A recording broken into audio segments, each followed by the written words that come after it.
Hello, this is your host Todd Lewis of the Prize of Folly podcast. Today's episode is Spring Cleaning Your Brain Addict. We've been in the season of spring for about a month now. I should have actually done this on the about a month ago, but I didn't think of it at the time. But it's still something worth leaning in on. I've been talking. This is a continuation of my broader discourse on the brain addict and on reasoning and a properly furnished brain addict. So there are other videos that I have done on this topic, though not specifically about this issue of spring cleaning, at least not completely. Well, there are some. So let's begin. Spring cleaning your brain attic. You see, he explained, I consider that a man's brain originally is like a little empty attic, and yet stock it with such furniture as you choose. The fool takes in all the lumber of every sort that he comes across, so that the knowledge which might be useful to him gets crowded out, or at best is jumbled up with a lot of things, so that he has difficulty in laying his hands upon it. Now, the skillful workman is very careful indeed as to what he takes into his brain attic. He will have nothing but the tools which may help him doing his work. But of these he has a large assortment, and all in the most perfect order. It is a mistake to think that the little room has elastic walls and can distend to any extent. Depend upon it, there comes a time when for every addition of knowledge, you forget something that you knew before. And it is of the highest importance, therefore, not to have useless facts elbowing out the useful ones. Sherlock Holmes, A Study in Scarlet. Sir Arthur Conan Doyle's brain attic has been a major theme of my work, usually correlated with the synthetic, reasoning forwards, and analytic, reasoning backwards method of inquiry. This will not be the focus of my discourse today. Today's discourse will have more to do with another video entitled The Error of Treating Ideas as Immutable Characteristics. I will discuss what the brain attic is, how it can be supplied with furniture, how in our day furniture is put into our heads without our consent, how to spring clean your brain attic, and how do you put in new ideas. The brain attic is a rhetorical device to visualize one's mind as an object in three-dimensional space that contains ideas, for as the extended metaphor goes, furniture. I do not necessarily hold the view that Doyle is articulating that you cannot expand your brain attic, but it will be difficult to do so. In either case, it does not obviate Holmes's warning that for every new idea added, an old idea is displaced, which is the mechanism behind forgetting. This helpful visualization orders our thoughts in order to have ordered thoughts. We can furthermore envision your brain attic being fully furnished, not only with furniture, but carpet, pictures, lamps, etc. Each article in the room has some symbolic importance. One should first envision the kind of brain attic one wishes to have. It does no good to strive toward a goal without having a clear idea of what that goal is. In our modern age, this might not sound so easy, as much of the stuff in our brain attics is junk that we got in through osmosis, propaganda, and our own unguarded mental processes. This leads us to the next question. How does furniture get into our brain attic? There are 4 ways: osmosis, education, experience, and propaganda. One learns something through osmosis by absorbing it in through one's environment. For example, a kindergartner might be introduced to age-appropriate Sherlock Holmes stories, and he might only see a fun and entertaining story. But if he keeps reading the detective right up through college, he will, through osmosis, begin to learn how to think rationally without having studied the rational mode of thought. Compare this with another kind of osmosis, pulp, and my favorite whipping boy, Conan the Barbarian. One might start reading Conan in high school and learn that one man can overcome armies by himself, and that the women in Hyperborea have developed all the feminine hygiene products needed for self-directed agency. Needless to say, that slab will not help our reader tackle life. Osmosis can be dangerous if a child is exposed to unsafe or toxic content. Even adults can fall into this trap. The next way to fill your brain attic is to use reason. Going back to the boy who read Sherlock Holmes and learned the rudiments of synthetic and analytic reasoning through osmosis, he might be intentionally educated and trained to think in such ways. This is a prerequisite for all future furnishing of the brain attic.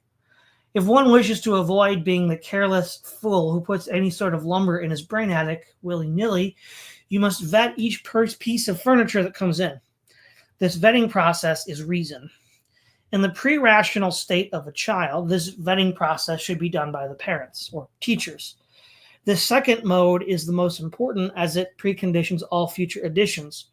Our boy should learn how to think rationally by studying logic and discussing with men who can reason. Once this faculty is developed, it should constantly be exercised and used in reference to future additions to the brain attic. Experience is like osmosis, in that the supply comes from just soaking things in. But where experience differs from osmosis is that one does apply reason to the process. For example, the child may appeal to some concept in his brain attic, such as a nursery rhyme, that he soaked in through osmosis. But a man might have had numerous bad experiences with, say, an unsavory employer, and upon reflection resolved never to do that again. The difference here is reflection.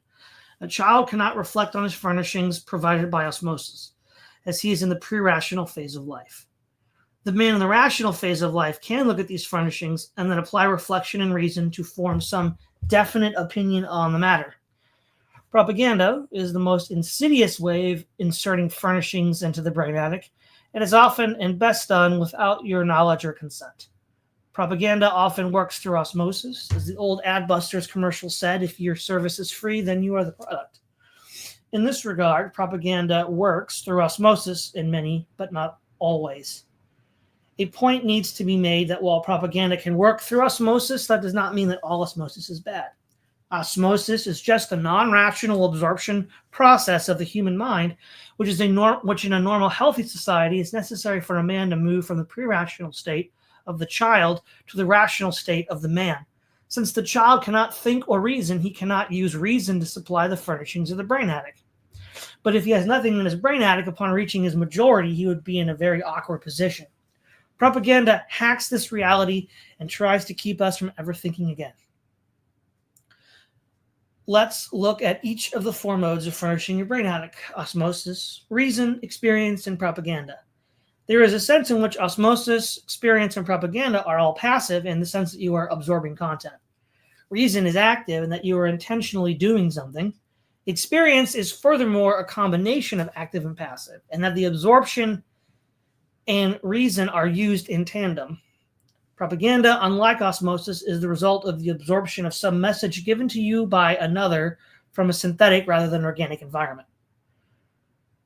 Osmosis is a piece of furniture placed in your brain attic by just soaking it up without thinking. The sun on my face is warm today.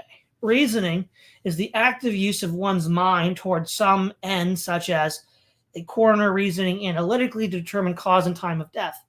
Experience is both active and passive in that one is reasoning about one's own absorbed furniture, learning that placing your hand on the burner will get you burned.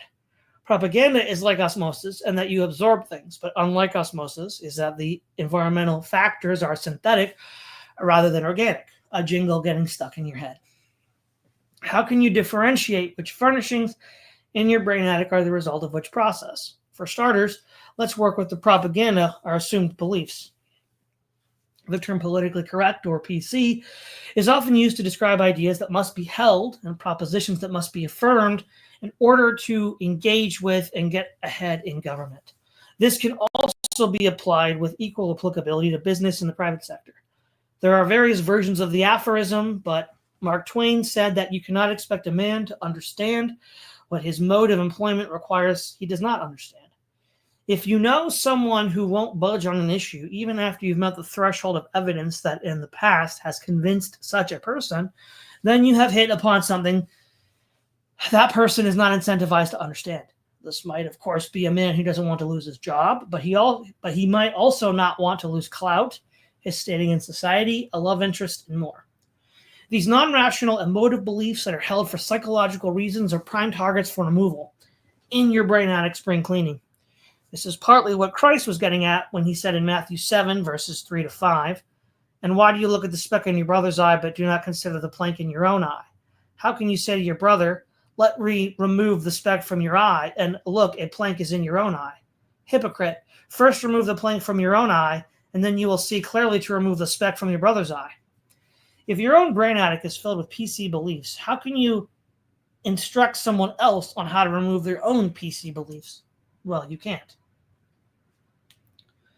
The next step in removing propaganda furnishings from your brain attic is to identify, if possible, where these furnishings came from.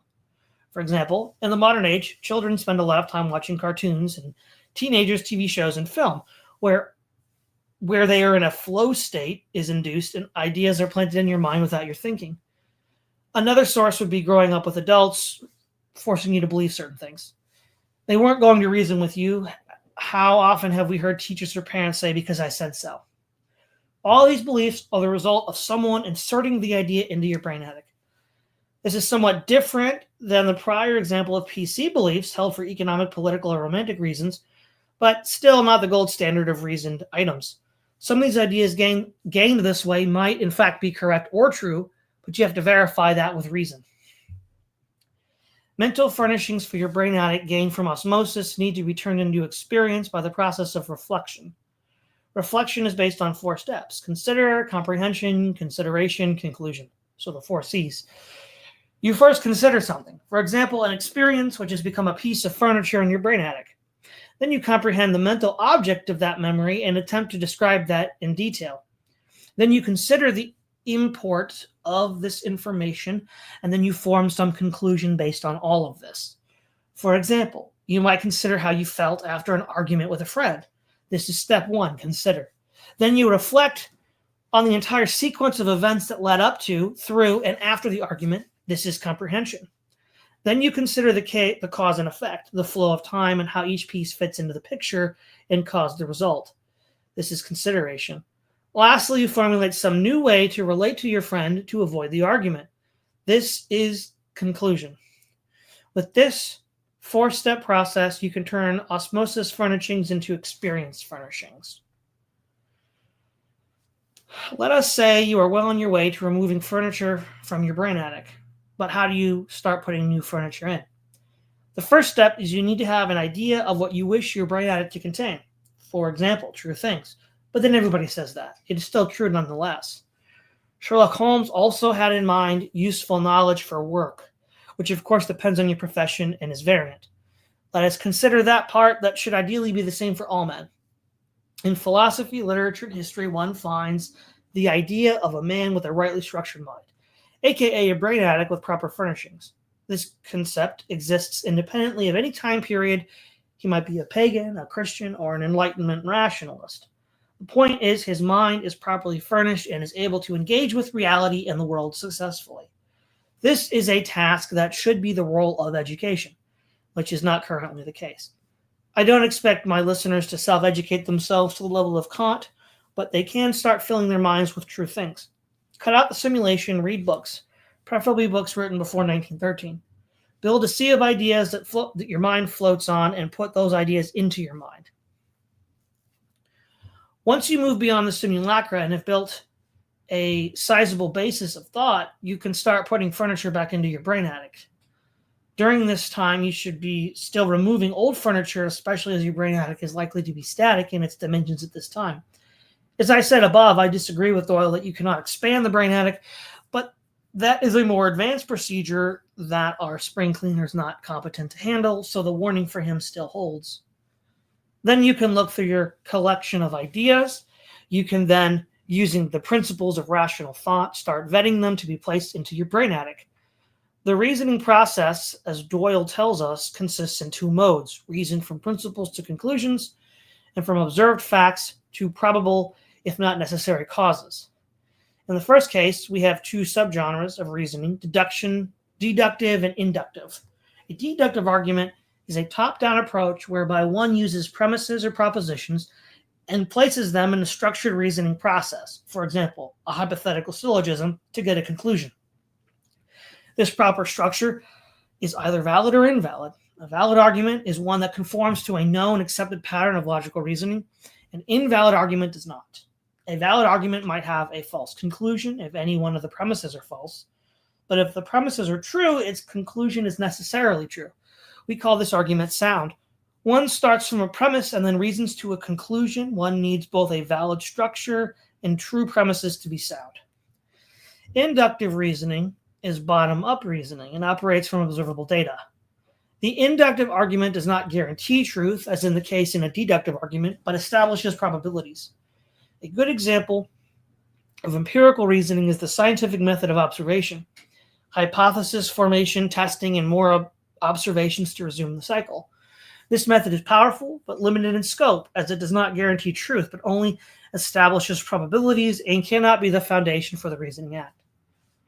Analytic reasoning is like inductive reasoning in that it begins with what is already established and the gathering of clues, aka facts, to come to some conclusion.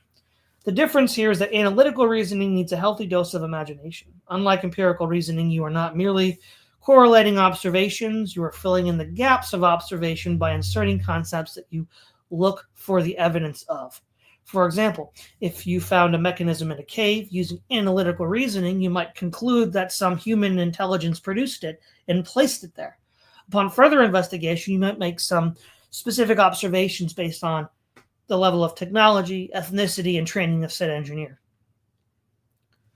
To sum everything, you have a brain attic with stuff in it. Much of the stuff is junk, and you need to get it out of your head. Step 1 is identifying what is junk and what is not. Step 2 is understanding how furnishings get into your brain. Attic, osmosis, reason, propaganda, and experience. Osmosis and propaganda are unconscious and passive. You are along for the ride. Reason is active. You are thinking about this or that thing. Experience is a combination of the inactive osmosis and the active reason. Experience differs from propaganda in that the former is rooted in escaping the simulation and the latter produced by the simulation to keep you in. Step 3, brain attic furniture is the kinds of furniture that is the result of PC beliefs rooted in economic, romantic, or political motivations rather than reason or experience. These concepts are impervious to reason. Step 4, fill up your brain attic. Step 5, build a basis of correct ideas by reading books, preferably books prior to 1913. Step 6, learn how to reason deductively, empirically, and analytically. Deductive reasoning is top-down, formal, and leads to true conclusions. Empirical reasoning is bottom-up, informal, and leads to probabilities. Both are what Doyle would call synthetic reasoning. That is, reasoning from a set of from facts to a conclusion. Analytic reasoning is producing the cause of some effect from careful observation of the effect. This process is bottom-up and informal like empiricism, but requires imagination, a probable chain of events, and then testing them to verify the conclusion. So that is a lot to take in, but I hope everybody here was edified by this. And yeah, it's going to take a lot of work to clean up your brain attic, but this should get you started. And if you have any questions, you can always contact me on X or anywhere else, which you can find on my account in the low bar. So this is Todd Lewis of the Praise of Fly podcast, signing off.